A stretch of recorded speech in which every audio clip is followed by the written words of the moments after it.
ফ্রিস্কুল স্ট্রিটের ভয়াবহ অগ্নিকাণ্ড 9 জনের প্রাণ কেড়ে নিয়েছে।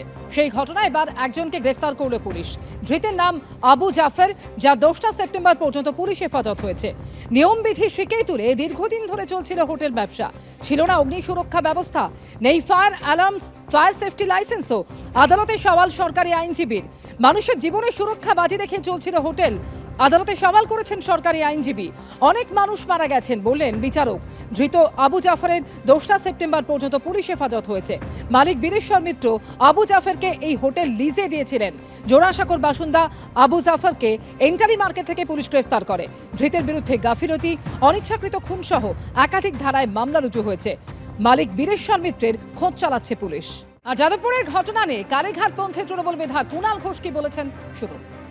ইউনিভার্সিটিতে রাত্রেবেলা বাইরে থেকে ঢুকে সেখানে হামলা করা হবে, আগুন, হুমকি, হামলা কোনো অবস্থায় সমর্থন করা যায় না, কোনো অবস্থায় সমর্থন করা যায় না। ছেলেমেয়েগুলির অনেকের সঙ্গে আমরা একমত নই, তারা যা যা করেছে আমরাও সমালোচনা করেছি, কিন্তু তার মানে এই নয় যে আমরা রাতবিরেতে গিয়ে হস্টেল অ্যাটাক হয়েছে বা ইউনিভার্সিটির ভেতরে তাদের উপর অ্যাটাক করা হয়েছে, কখনো এই জিনিস ঘটেনি, এসব আমরা সমর্থন করি। যাদবপুরের এই ঘটনা নিয়ে হুঁশিয়ারি দিয়েছেন ব্যারাকপুরের বিজেপি বিধায়ক কৌস্তব বাগচি।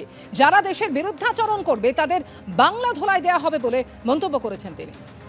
দেখুন, যাদবপুর দিনের পর দিন দীর্ঘদিন ধরে, আমি একথা বলছি না যে যাদবপুরের সমস্ত ছাত্রছাত্রীর এই দেশবিরোধী মানসিকতার সাথে সম্পৃক্ত বা যুক্ত, কিন্তু একটা অংশের ছাত্রছাত্রীরা আছেন, তাদের মধ্যে একটা মারাত্মকভাবে একটা অ্যান্টি ন্যাশনাল চিন্তাভাবনা, দেশ বিরোধী চিন্তাভাবনা।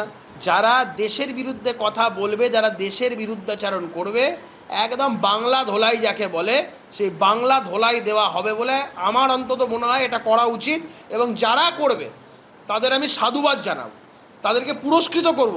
গতকাল গভীর রাতে যাদবপুর বিশ্ববিদ্যালয়ে ঠিক যে সংঘাতের সূত্রপাত হয়েছিল এবিভিপি এবং এসএফআই এর মধ্যে, আজকে দুপুরেও কিন্তু দেখলাম সেই সংঘাত একেবারে চরমে পৌঁছলো।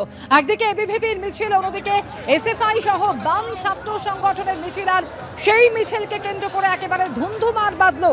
একদিকে এবিভিপির মিছিল ঘিরে তুলকালাম, যখন যাদবপুর থানার সামনে এবিভিপি মিছিল করে পৌঁছয় সেই মিছিল আটকালো পুলিশ। গতকাল রাতেই যাদবপুর উত্তপ্ত হয়ে উঠেছিল, যেখানে সংঘাত একেবারে চরমে পৌঁছেছিল। আজকেও কিন্তু সেই সংঘাত, এবিভিপি সমর্থকদের মারধরের অভিযোগ, অন্যদিকে পাল্টা এসএফআইয়ের তরফ থেকেও গতকালকের ঘটনা নিয়ে সরব হলেন এসএফআই সমর্থকেরা।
রীতিমতো উত্তপ্ত যাদবপুর বিশ্ববিদ্যালয় চত্বর। আমরা দেখতে পাচ্ছি এবিভিপি সমর্থক, তারা কিন্তু বামপন্থী ছাত্র সংগঠনের যে সমস্ত পোস্টার, ফেস্টুন, পতাকা রয়েছে সেগুলো ছিঁড়ে ফেলছে।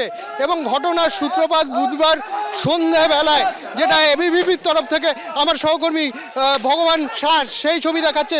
রীতিমতো বামপন্থী ছাত্র সংগঠন এআইডিএসও যে পোস্টারগুলো রয়েছে সেগুলো কিন্তু তারা ভাঙচুর করছেন এবিভিপি ছাত্র সংগঠন।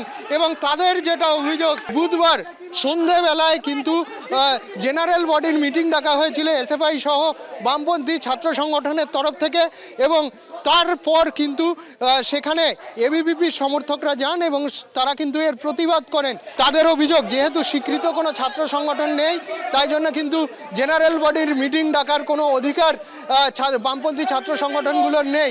এবং রাজ্য সরকার যেহেতু এই মুহূর্তে কোনো রকম ছাত্র নির্বাচন করতে চাইছে না, তাই জন্য তারা তার প্রতিবাদ করে এবং সেই সময় অন্তত 6 জন এবিভিপি সমর্থককে এসএফআই সহ বামপন্থী সমর্থকরা মারধর করে, এরকম অভিযোগ তারা করেন। ক্যামেরায় ভগবান সাহের সঙ্গে Sudipta, ABP Ananda, Kolkata.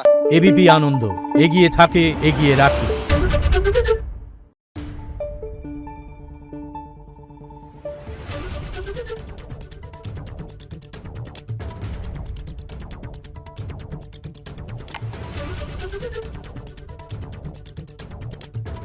Thank you.